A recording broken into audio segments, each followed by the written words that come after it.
Talas daryosi bo'yidagi ruhdan ilhom elish kerakki, hargizmi Manas daryosi bo'yidagidan emas. Ular Xitoylarni Sharq Turkistondan boshlab qo'g'lab, Saddiqinning ichiga tiqvatgan edi.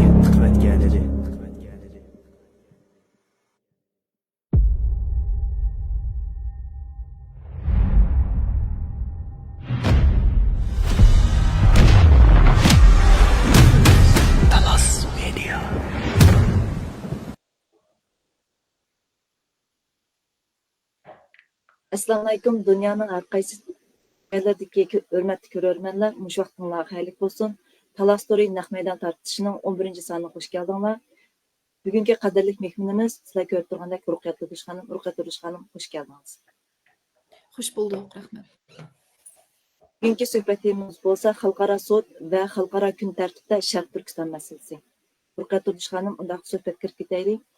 Sizga tashlaydigan birinchi savol. Xalqaro sud hozir biz bilganlarimiz orasida xalqaro jinoyat sudi bilan xalqaro adolat sudi. Unda bo'lsa xalqaro jinoyat sudi bilan xalqaro adolat sudininki xalqarodagi o'rni nima va BDT bilan bo'lgan munosabati nima? Xalqaro jinoyat sudi degan shaxslarni, ya'ni jinoyat ishlagan, ma'lum bir davlatda jinoyat ishlagan shaxslarni beradigan sud.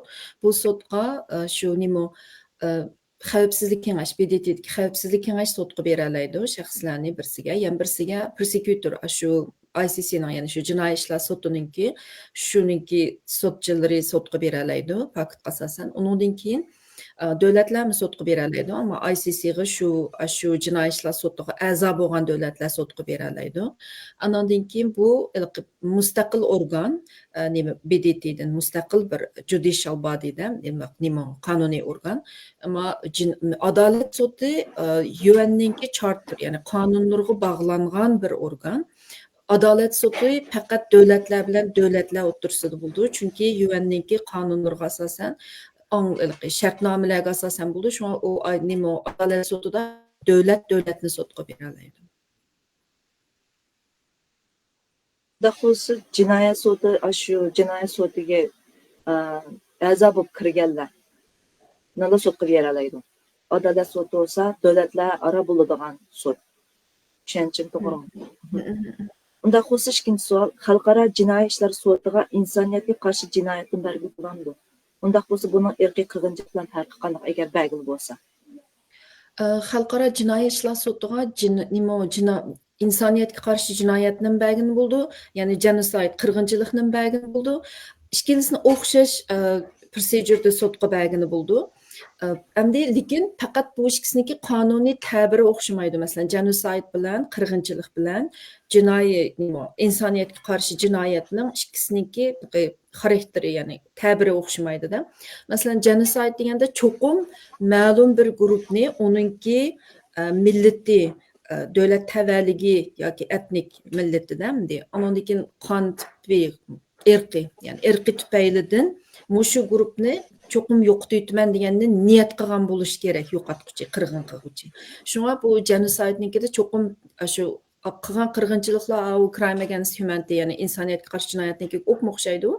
Ammo cho'qim genocide'da qirg'inchilikda niyatni isbotlaydi deydi. Niyatni isbotlash odatda bizga tas bo'lg'ashqa, ba'zi davlatlar bu niyatni isbotlab bo'lmayman deb crime against humanity deb insoniyatga qarshi jinoyat deb shu sudga berdi.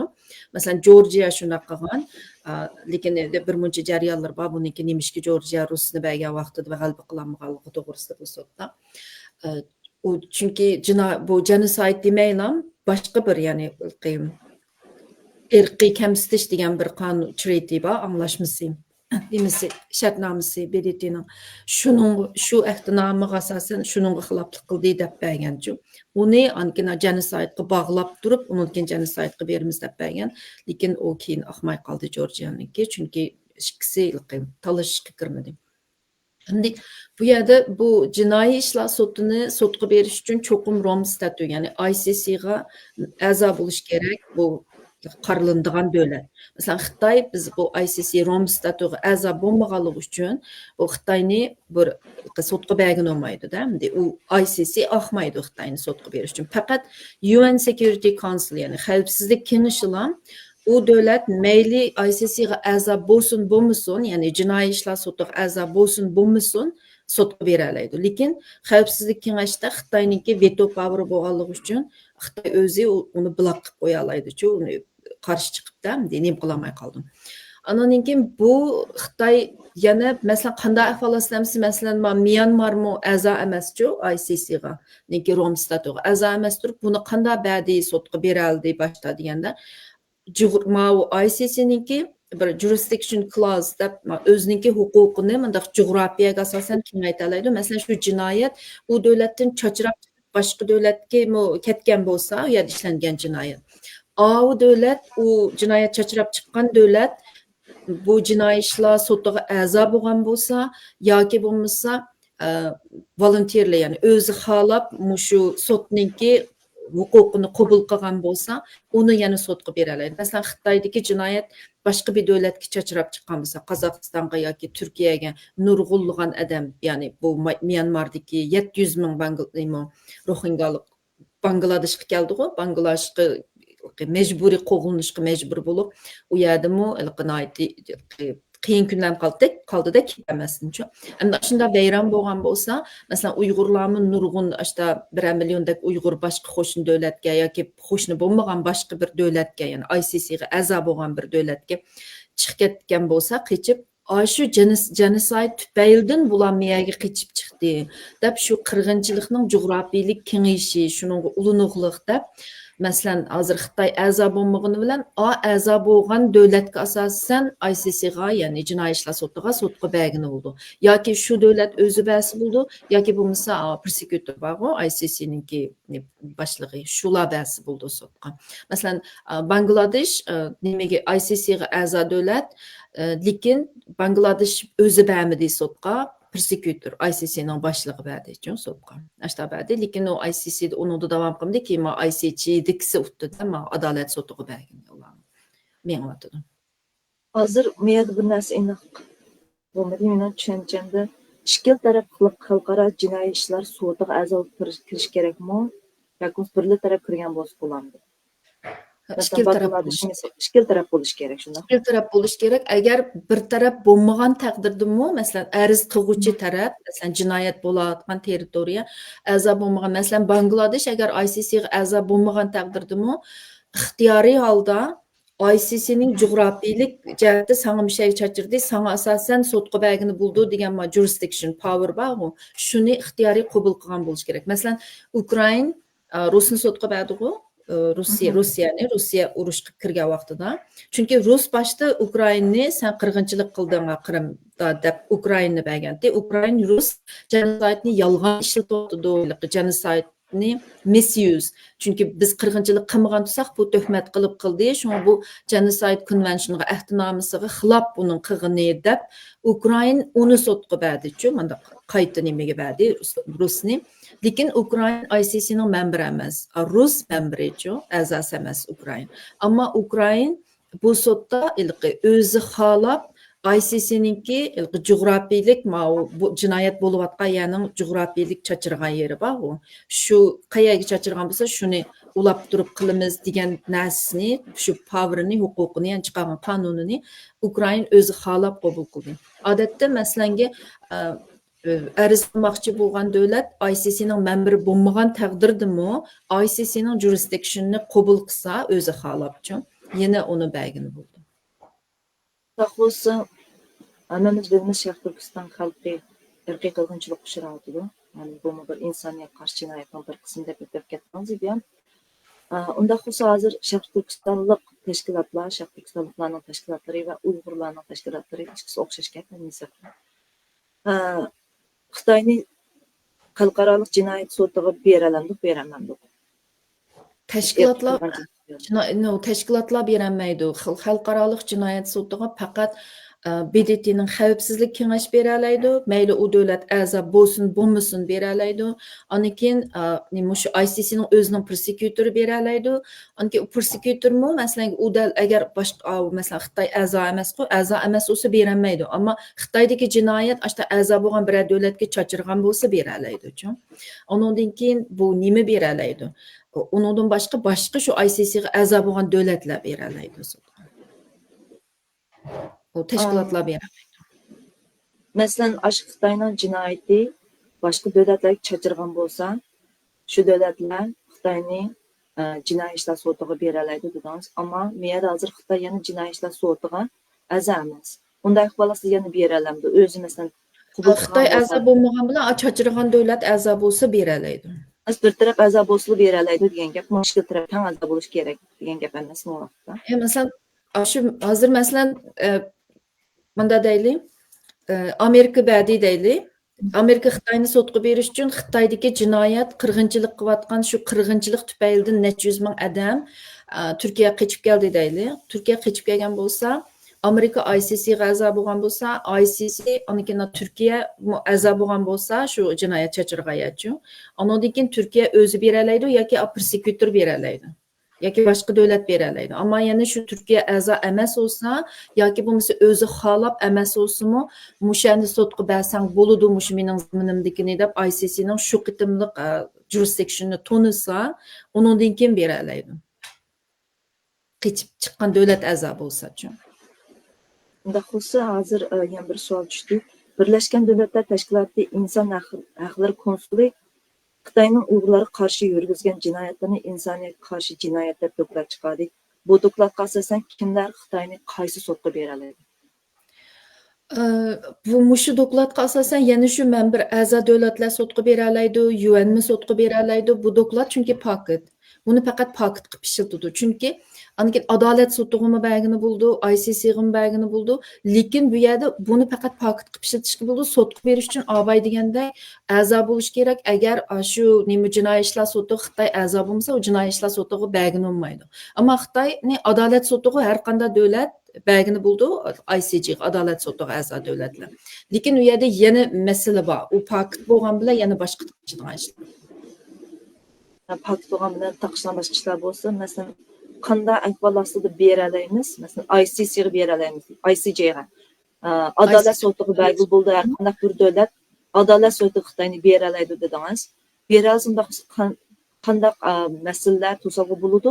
Qanday masalalarni yengaqda biz ba'zan davlatlarga shuni iltimos qilish orqali Xitoyni adolat sudiga beralaymiz. Adolat sudiga shu adolat sudiga a'zo bo'lgan har qanday davlat, undan keyin xavfsizlik kengash bular sudga beralaydi Xitoyni, chunki Xitoymi adolat sudiga a'zo. Ammo bunda bir masala bor. Adolat sudiga a'zo bo'lish uchun adolat sudi boshda sen disputga kir deydi. Arz qilgan davlatni, masalan, Turkiya Xitoyni sudga bergan bo'lsa, boshda bizni sudga berishdan burun sen o'zing Xitoyni nima qilsa deydi, iltimosni men kelishsa avval deydi. Sen Xitoy bilan sen bunda qilyapsa, buni bunda to'laysiz deb nima qilsa, sen bu talishishda bir yerga kelinmagan vaqtingda uni kelishtirguchiga bersa deydi, arbitration deydi. Kelishtirguchiga bersa, kelishtirguchimi 6 oygacha seni kelishtiramasa, undan keyin sudga bersa deydi. Bu prosesleri jarayoni mushtachu, bu ICC'ga berish sudining jarayoni mushta bo'lgan. Shunga bu masalanga Xitoyni har qanday bir davlat ICC'ga sudga beralaydi. Ammo sudga bergan bilan Xitoy jarayondagi disput deydi boshda shu davlatdan talashishi kerak sudga failni sunishdan burunchi. Talashishga kirgin unmaydi. Nimishga desa Xitoy ICC'ning qonunining 9-moddasiga qo'l qo'ymagan. 9-moddasida, ya'ni rezerv qilib qo'ygan, saqlab qo'yib qo'l qo'ymaganda shuni buningda qanday qilgan desa, bu 9-moddasi nima degansa, cho'qim shu davlatlar boshida disput, ya'ni talashishga kirish kerak ikki taraf bir-birisiga bir-birisini sudga bergan ikki davlat talashishga kirish kerak deb qolgan. Endi Xitoy uni qo'l qo'ymaganki, men u talashishga kirmayman deydi. Uning ustiga u ICC'ning 36-qonunining 2-moddasidimi bu mejbur qilish, cho'qim mejbur talashishga kirish kerak deb compulsory, ya'ni sen cho'qim mejbur talashishing kerak degan narsa bor. U Xitoy uningmi deklar qilmaganchu, ma'qul demagan. Undan keyin Xitoy boshdan shu davlatlar bir davlat masalan Xitoyni sunsa, ma'ningmi qo'l qo'ymagan disputga talashishga kirma deganga. Undan keyin bu nimagami cho'qim mejbur talashishga kirishi kerak bu davlat degangami qo'l qo'ymagan. Shunga men mejbur emas, men talashishga kirmayman deb kelmaydi-chu. Masalan, Turkiya Xitoyni sudga bersa ICC'ga. Boshda Turkiya talashi muzokara qilish kerak Xitoy bilan. Xitoy uningga kelgin olmaydi. Mening unda mejburiyatim yo'q, qilmayman. Men 2 yillik qonuniga ICC'ga a'zo bo'lganim bilan uni qo'l qo'ymagan deb kelmaydi.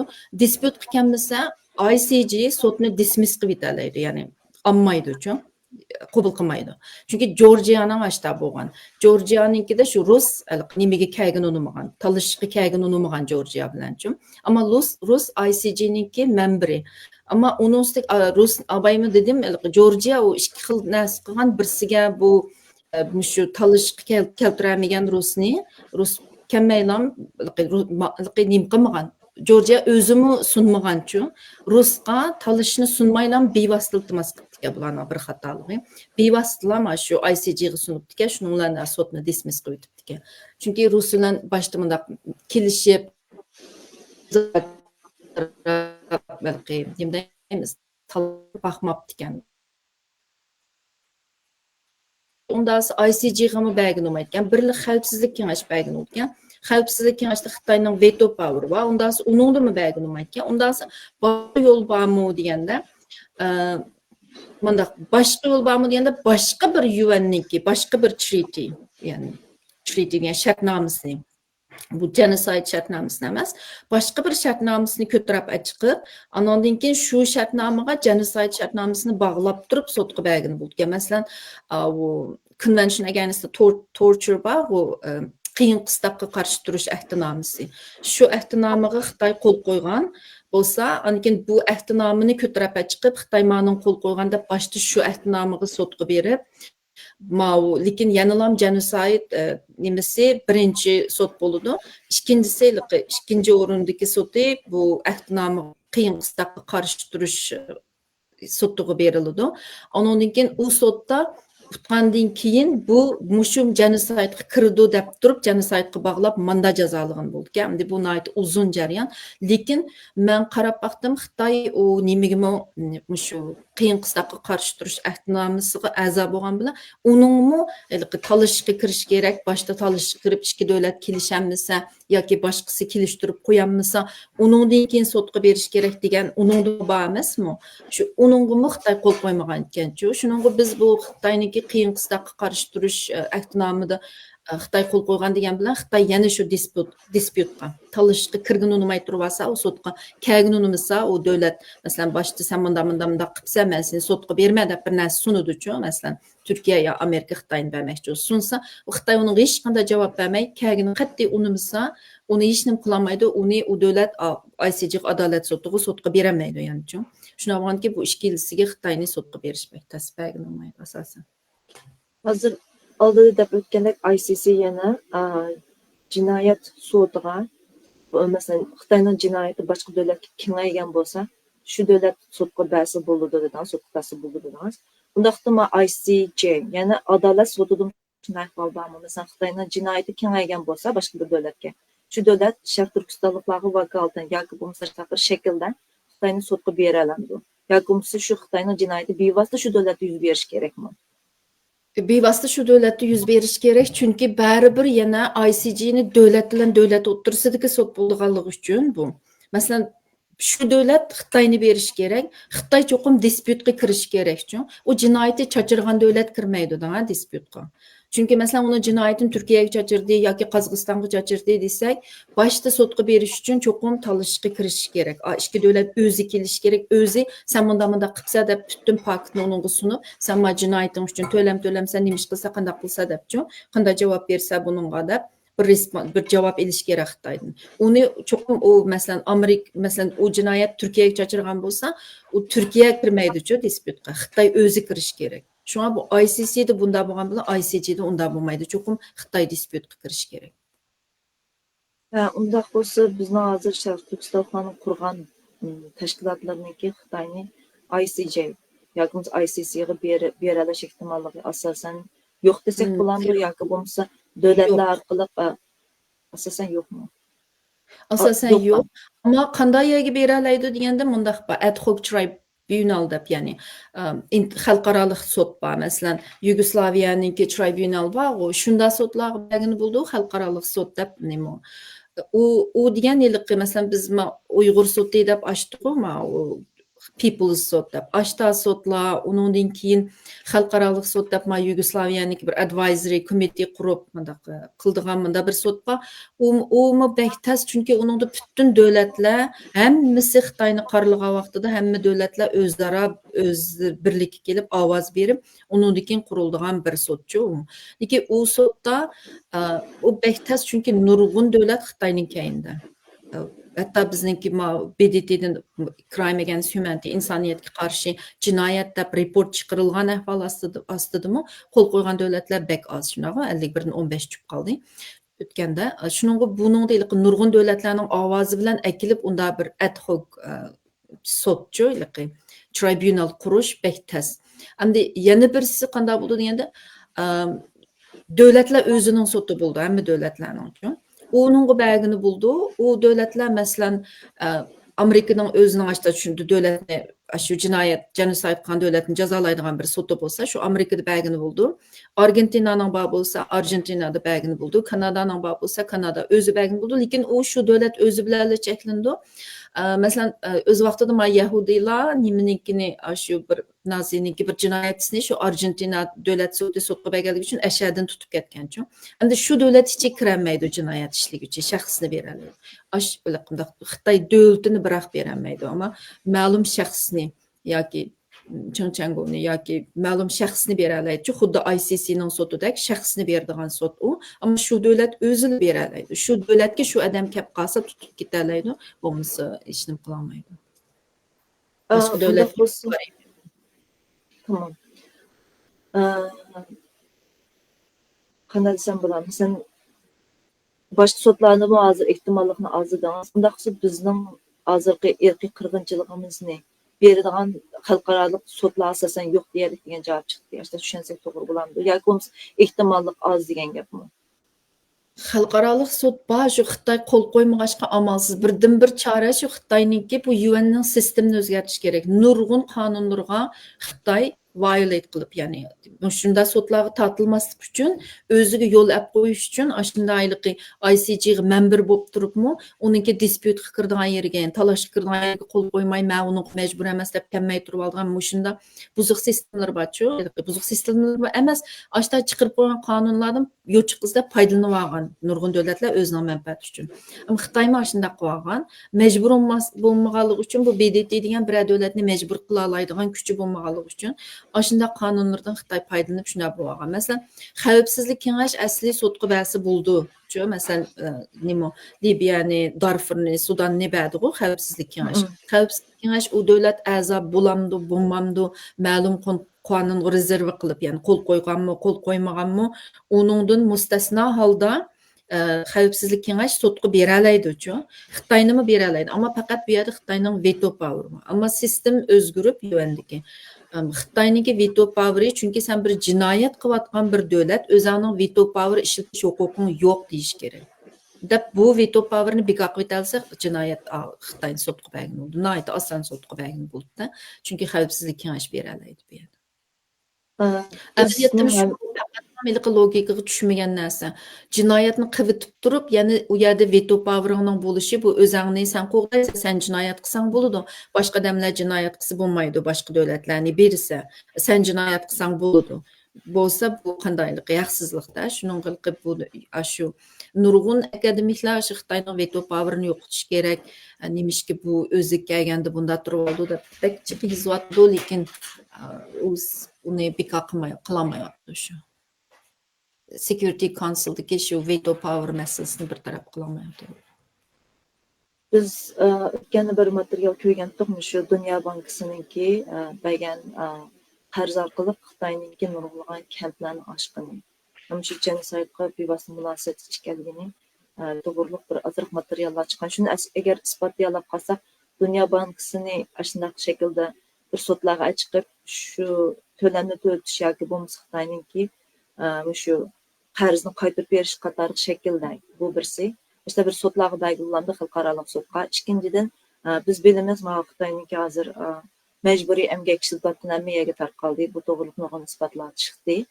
Shuni xalqarалық sotlarga belgilandı yoki davlatlarning ichidagi ba'zan qonunlarga bog'lab shu yerdan mollarni kesib yetadigan ahvollarni qığıl bulan bu şu to'g'ri hozir Mesela mecburi emgekninkini nurg'un kompaniyalar, şirketler Xitoy complicit, ya'ni Xitoy hamkorlashib mecburi emgakni ishlatganligi uchun bu mecburi emgak ishlatsan bo'lmaydi deb mecburi emgak qonuniga asosan BDTniki bu shirkatlarni cheklab, davlatlar o'zlarining qonuni bo'yicha bu shirkatlarni cheklab Xitoydan chiqadi deb buni besim qila oldi, qilg'in bo'ldi ya'ni u shirkatlar uchun.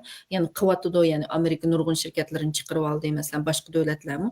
Chunki bu shirkatlar degan davlatlarning ichida shu davlatning shirkatlari uni besim qila oladi, o'zining davlati chiqarib yetaoladi. Ammo masalan nimani Dünya Bankasini sen genocide qilyapsa deb sudga berish uchun avval Xitoyni genocide qilyapsa deb uni isbotlash kerak. Isbotlab Xitoyning genocide qilayotganini isbotlash uchun sud bu genocide qildi, Xitoyda genocide bo'ladi deb qaror chiqarish kerak. Hozir bizga unda u abay dedim, u Xitoydan unda sudga berib qarorni ilish BDTdan u tez. Ammo Amerika Xitoyni genocide qilyotdi deb Amerika hukumati yoki Kanada hukumati yoki boshqa bir davlat yoki Germaniya yoki Fransiya, bilmayman, yoki Turkiya bir davlat Xitoyni genocide qilyotdi deb o'z davlatidan shu qaror chiqargan bo'lsa, undan keyin Aşta netçi devletler, nurgun devletler karar çıkaran bolsa, o vaqtida ilqindaq ad hoc tribunal var. Aşta advisory committee dek bir nas çıqırıp, o karar boyunca muşunda genocide qılınğan deb, onundan keyin Dünya Bankasını sen complicit qıldın, yardam qılğıçılar deyiş arqılıq bir nimelerge cezalağı, bazı yoçuqlarını tapqın buldu, bazı qanunlar bilan. Bo'lmasa Xitoynikini isbotlamay turiblam, World Bank'ni desa, sen qayerdagi genocide'ni davatsa, qayerda mushta Xitoyning genocide qildi deb qonun qaror chiqdi deb rad qila oladi-ku Dünya Bankasi. Biz hozir IBM sizda o'tib ketgandek BDT Birlashgan Davlatlar Tashkiloti Inson haqlari konsuli Xitoyning Uyg'urlarga qarshi yurgizgan jinoyatlarni insoniyat qarshi jinoyat deb bekitdi dedingiz.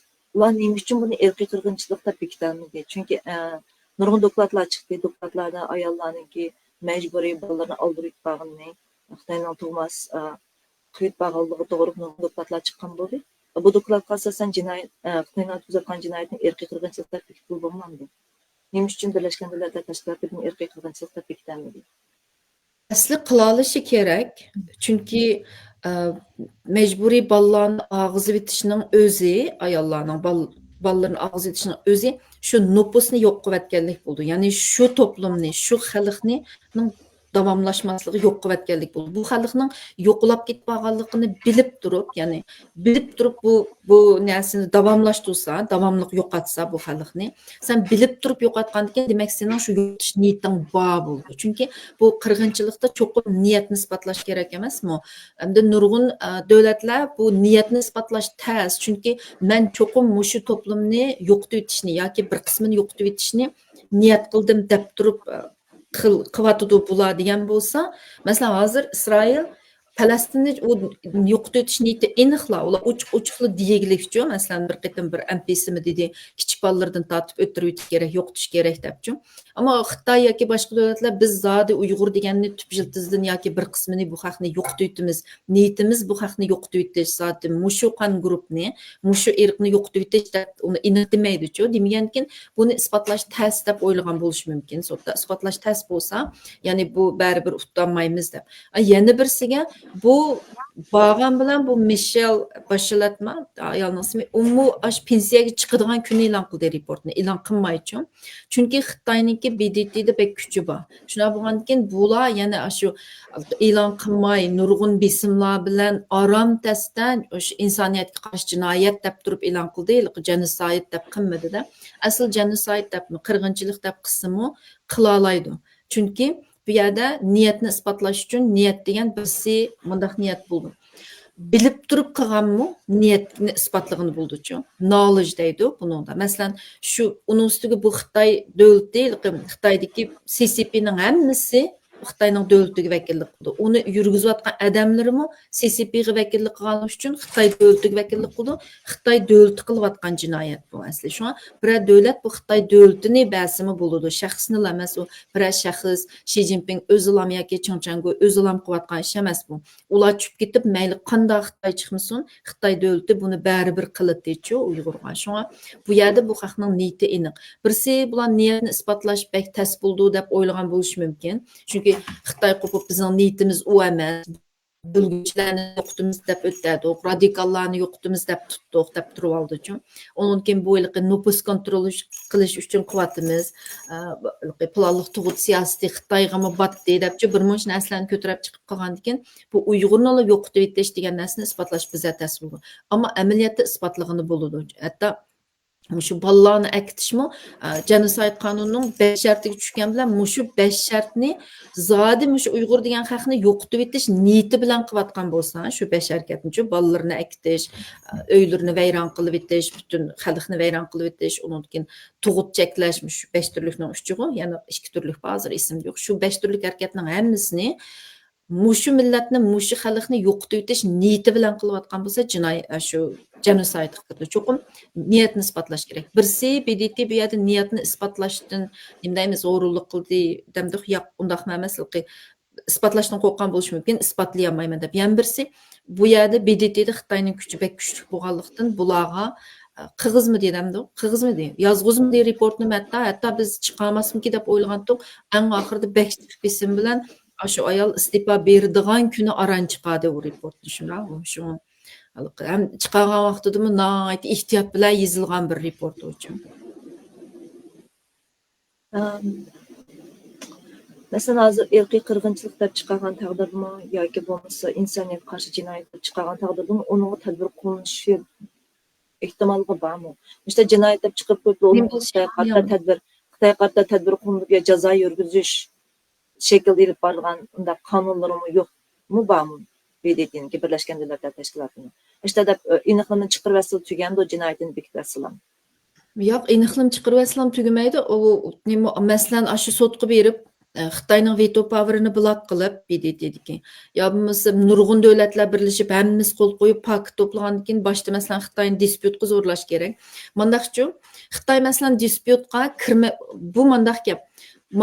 Men bunda ichib desam Xitoy ilqi talashga kirgan olmasa Xitoyni sotqa berish test dedik ku boshda qo'l qo'ymagan 9-qonuniga ICG'ning membri bo'lgan bilan dedik, a'zosi bo'lgan bilan dedik. Lekin masalan Rusni qanday qilgan desa Ukrain ICG'ning membri emas, a'zosi emas-chu ICC'ning. Ammo Rus Ukrainni sotqa bergandan keyin Ukrain qo'pib Ukrainni qirg'inchilik qildi deb sotqa berdi-chu Rus bergandan keyin Ukrain qo'pib yo'q biz qirg'inchilik qilmadik. Bu Rusning yolg'on gap qilishi genosid qonuniga xilof, bu o'zi xiloflik qilyotdi deb Ukraina sotqa berdi-chu. Sotqa berganda Rus bilan asli Ukraina ikkisi bir yerga bunda Xitoydek deyman, ikkisi bir-biriga dispyutga sotqa berishdan burun dispyutga kelgan emas, talashishga ikkisi birga talashib hal qila olmay bergan emas sotqa. Biz nimishki buni sotqa qabul qildi? Qabul qilmasligi kerak qo'y, asli ikkisi bir yerga kelmaganki, masalan Xitoyni biz sotqa bersak, bir davlat Xitoy bir dispyutga, ya'ni talashishga men bilan kelgan unimisa, sot buni dismiss qo'ydi, bekor qo'ydi, sotqa bergani bo'lmaydi deydigan ish bo'lsa, biz Ukraina bilan Rusni nimishga berdim, dismiss qilmadi, sot nimishga qabul qildi deyishga to'g'ri keldi. Bu yerda unda degan vaqtida bularning yana bir yo'chiqi bor ekan, plausible test deydigan-chu. Bu sotniki nimishga desa, mana deb turib oldi. Sot o'zi qaror chiqargan vaqtida mayada davlatlarning kuchini ko'rsak bo'ldi. BDT deganda qancha davlat bütün shartnoma bilan ishlaydigan bir organ bo'lganligi uchun davlatlar qancha jih to'plashib olsa, shuning kuchi shunchalik bo'lib ketayotgan-chu bu yerda birlashib bo'lib olsa. Rusga qarshi nurg'un davlatlar Ukrainaga qilgan tajovuzga qarshi chiqqanligi uchun bu yerda hatto Rus bilan Ukraina dispyutga boshda kirmagan bo'lsa-mu, masalan Xitoyni biz talashga akilanmaymiz dedi-ku, Rus bilan Ukraina talashga kirmadi bir-birisiga narsalarni avatib, masalan faylni boshda Ukraina Rusga avatib, Rus Ukraina qavatib mundaq qilmadi-chu. Qilmaylan bevosita sotqa bas qabul qildi. Nima dedi sot degan vaqtda, nima ish qabul qilganmisa degan vaqtda qildi deganda bu yerda aytdiki, bu ikkisiniki chunki Rus uyaga tajovuz qilib kirdi davlatiga. Ukraina mening davlatimga tajovuz qilgani xato deb sotqa berdi, qirg'inchilik qildi degani yolg'on deb biz sotqa sundi. Demak, Rusmu boshda buni sungan, bularni Ukraina qirg'inchilik qildi deb sungan, ikkilisi talash ichida dedi. Ya'ni ikkisi dispyut qilayotgan bo'lg'ashqa, tajovuz qilib kirib olgan bo'lg'ashqa, bu maydonda nimaga kirildi, ya'ni talash ichida deb qaraymiz ikkisini, disput ichida deb qaraymiz deb munda qaror chiqadi. Masalan, ikkisi qilib boqmagan bo'lsinmi o'zarachu, bunda rus bilan Ukrain bevosita bu sotni o'zaro munozir muzokara qilib boqmaylar, ikkinchisi bergan bo'lsinmi ICJ ashta qaror chiqadi. Chunki Rusmi bularni bergan, bumi bularni berdi. Ikkisi talash ichida bo'lg'achqa, hal qilinmag'achqa, tajovuz qilib kirgachga Rus. Shunga biz bu sotni qabul qildik dedi. Endi Xitoyg'imi ashunda bir Xitoy bu yo'q deb, chunki Rusmi buni berdi emasmi sotqa? Qirg'inchilik qilyotdi deb. Ukrain buni yo'q dedi. Demak, talash ichida demakchi. Ammo Xitoy gaqimay qulqini yopirib jimmida turib olsa talashga kirmadi deb turib oldi-chu, ya'ni ololmay qoldi. Agar Xitoy bir narsani rad qilib, deny qilib, men qilmadim, unda qilmasdan Turkiya Xitoyni sotqa bersa, Turkiya yog'andaydi, men qilmadim deb bir narsa sunib qolsa, disputga kirgan hisoblandi. Talashga kirgan hisoblandi-chu. Shunda yana ICJga sotqa berib o'tgan bo'ldi. Unda xususi Isroil bilan Falastin o'rtasidagi xalqaro sud masalasimi dam shu shaklda bo'ldimi? Masalan, Falastin rad qilgan bo'lsa, disputga kirmagan bo'lsa, Netanyahuni jazolamagan bo'ladi, tutish buyrug'i tushmagan bo'ladi. Ularning qanday shaklda bo'ldi? Uniki u ICC, u Netanyahuni bergan sud ICC, jinoiy ishlar sudiga berdi uni.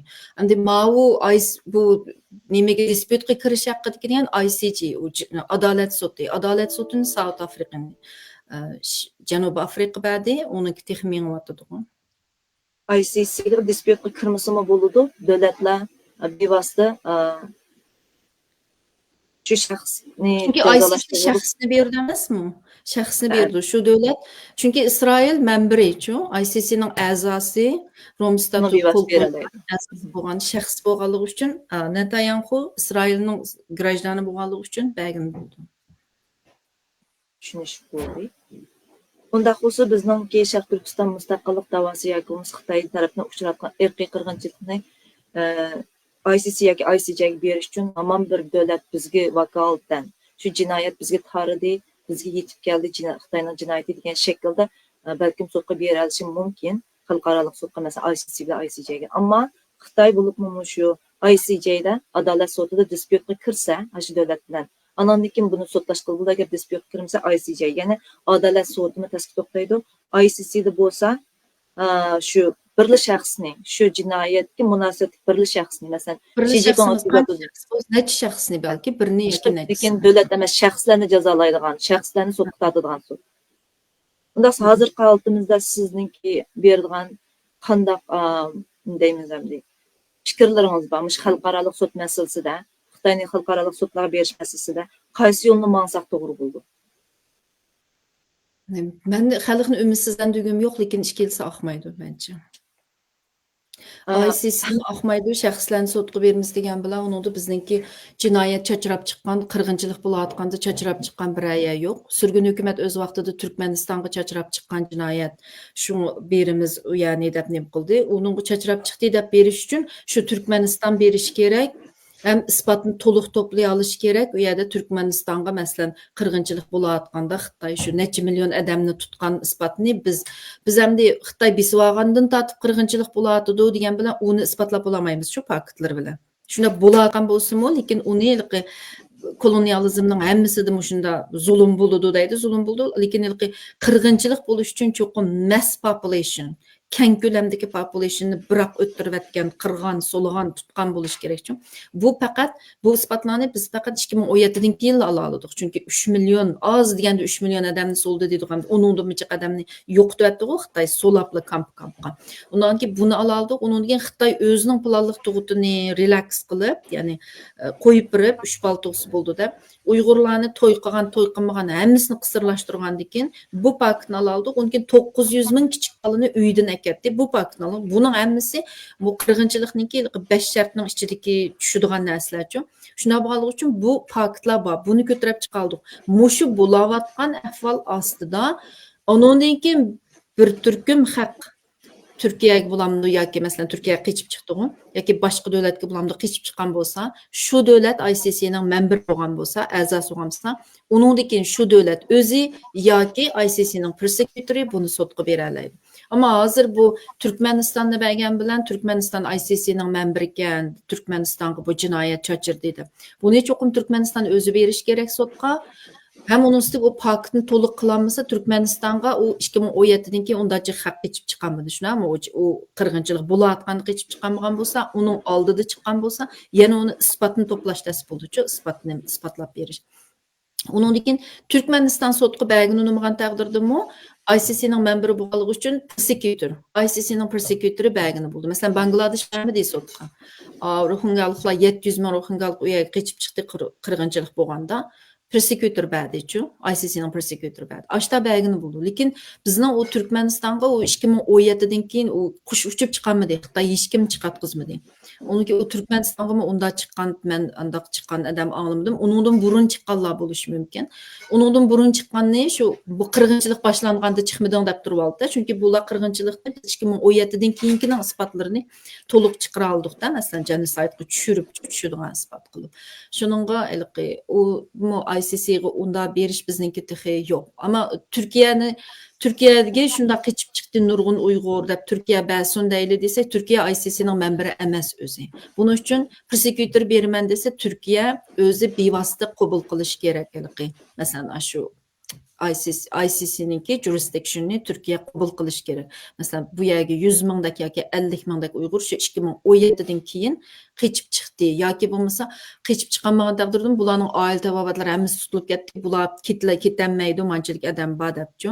Shuni Turkiya berish uchun o Turkiya o'zi ICC'ning memberi bo'lish kerak. ICC'ning memberi bo'lmagan ahvol ostidami bu yerdagi xalq nihoyat yomon kunda qoldi. Shunchalar nurg'un refugee bo'lib kelib bu yerga qochib bular davlatga ketolmaydi, vayronchilik ichida qoldi deb buni prosecutor berish uchun Turkiya o'zi volunteer shu prosecutorniki jurisdiction'ni, ICC'ning jurisdiction'ni qabul qilish kerak. Ammo uning mo'yligi isbotga Turkiyaning ko'zi yetmagan bo'lishi mumkin. Ham o'zim ICC'ning memberi emas, uning ustiga Xitoy bilan diplomatik munosabatni yomon qilishni xohlamaydi. Shunday sabablardan bular bu davlatlarning berishi yoki ICC'ningki jurisdiction'ni volunteer qabul qilishi tas. Undaq olsa hozir Sharq Turkiston buning o'zining siyosiy gavdasi shakllanganlik tufayli muhojiratdan. Hozir asosan davolar aktivizm, lobbichilik shaklida bo'lyapti. Undaq aktivizm, lobbichilik shaklida bo'layotgan davoninki eng unumliki nuqtasi majburiy emgakka qarshi holatda Xitoyning shirkatlariga yoki chet elning Xitoyda ichilayotgan shirkatlarga qarshi turish eng unumli bir vosita deb qaramsiz. Hozirgi lobbichilikninki Sharq Turkiston mustaqillik ko'rishida bo'lsin, masalan, irqiy qirg'inchilik qarshi kampaniya o'tkazish jihatida bo'lsin. Bizningki bu lobbichilik qilayotgan yoki aktivizmni qilayotgan harakatlarimizda shu chunki bu davlatlarning manfaatiga taqishadigan narsa bo'lgandan keyin mush majburiy emgak degan shirkatlarniki Xitoy bilan savdo qilishi nurg'un davlatlarning savdo manfaatiga taqishayotgan narsa bo'lgandan keyin albatta unum bo'ldi. Bu siz to'g'rida fikringiz baqitilma. Mushu majburiy emgakka qarshi harakatni biz jiq qilishimiz kerak. Buni unum bo'lgan bir harakat. Undan boshqa biz burunmi deb keldik. Bu bizni undaq qilyotdi, bizni bundaq qilyotdi deb davlatlarga qilgan lobbichilik ahmidi bunun önümü bo'lmadi-chu. Bo'lmadi chunki hozir dunyo undaqligi. Burundimi shu ko'z yashiga ishonmaydi. Hozir dunyo kartni aniq o'ynayapti. Hamma davlatlar ochiq-ochiq deydi. Hech kim inson haqlarini yana bir narsani xalqning yig'intisini, o'limini ko'ziga ilibma qo'ymaydi-chu. U mening utqunim tutib ketdi yoki balam ichida qoldi yoki dadam ichida qoldi deganga xalq ta'sirini qutqizib beray, aqlay ko'p qilay demaydi hozirgi davlatlar. Chunki o'zlari inson haqlarini dafsanda qilayotgan davlatlar bor. Amerika o'zi qurgan sistemga o'zi xiloflik Isroilni qo'llayapti. Xalqni bombalayapti. Ya'da uning gapini kim anglaydi inson haqlari dispondan keyin. Shunga bu sistemniligi umashib ketishi dunyoda hozir. Shunga kartlar ochiq o'yinlanayotdi. Burunqidek diplomatik gaplar uni vosita qilish, buni vosita qilish deganlar yo'q. Davlatlar hamma narsani ochiq deyapti hozir. Bunday ahvolda bizmi masalamizni ochiq ko'tarib chiqishimiz kerak. Zodi biz nimani xohlaymiz, nim qilmoqchi. Ya'ni xalq bilan biz, ya'ni bu dunyo manfaat dunyosi bo'lib ketgandan keyin biz bundan keyingi davorimizda biz nima qilib beralaymiz, nima uchun xalq bizga yordam qilish kerak degan narsani tutishimiz kerak-ku. Bika-bikadan men yig'lasam inson haqlari deb menga yordam qildi degan. Hamda to'g'ri, nurg'un davlatlarda inson haqlarini yana hurmat qiladi. Inson haqlari uchun kurash qiladigan xalqlar bor, shaxslar bor, siyosatchilar bor. Lekin shu kuchi yetmayotdi davlatning manfaatiga kelgan vaqtida qayrib qo'yotdi-da. Shunga agar shuni bizning sababimiz hozirgacha bir davlatni kaynimizga ololmaslikdagi sabab shu. Agar biz davlatlarni kaynimizga olamiz deydiganmiz, u davlatlarga bizning manfaatimiz taqishishi kerak. Mında yerdan men sening manfaatingga taqishidi debchi shu taqashqa vaqtida uningdan bizga yordam qildi. Ammo biz voy o'zining manfaatiga taqashqanda yordam qildi ekan, bo'lmasa qilmaydi ekan deb o'ttasaq, osmondan tushib mening manfaatimga taqishdi deb bizni izlab kelmaydi. Izlab kelsa, izdigidek adamimiz bo'lishi kerak. Shunga biz boshdan biz aktiv bo'lishimiz kerak. Xalq bizni izlab kelsin, manfaatimga taqishidi deb emas. Biz aktiv bo'lishimiz kerak. Sening manfaatingga manda yerda taqishidi deb biz lobbichilik qilishni bilishimiz kerak. Qaramamsiz Isroiliyaning lobbichilik qanday rol o'ynayotdi Amerikada. Butun Amerikani qo'li tutib olib bordi. Amerika butun Isroiliya uchun ishlayapti. Shunga bu lobbichilik degandek yomon narsa. Buni qanday shaklda qilish muhim. Vaqt munosibati tufayli bugungi programmamiz mushayish olsun.